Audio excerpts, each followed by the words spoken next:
சுப்பிரமணிய குரு ஜோதியாயுள் தோன்றிடுவான் அருட்பெருஞ்சோதியான ஆறுமுக சுவாமியுமே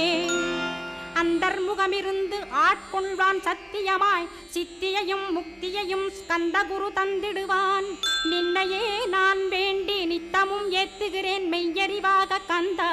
வந்திடுவாய் இவனுளே நீ வந்திடுவாய் மறுவிடுவாய் பகுத்தறிவாகவே நீ பகுத்தறிவோடிவனை பார்த்திடச் செய்திடப்பா பகுத்தறிவான கந்தன் பரங்குன்றில் இருக்கின்றான் பழனியில் நீயும் பழஞ்சோதியானாய் நீ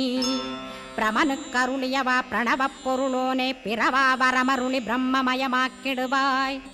திருச்செந்தூரில் நீ சக்திவேல் தாங்கிவிட்டாய் பழமுதிர் சோலையில் பரஞ்சோதிமயமானாய் சுவாமி மலையிலே சிவசுவாமி கருளிய நீ குன்றுகள் தோறும் குருவாய் அமர்ந்திட்டோய் ஸ்கந்தகிரியை நீ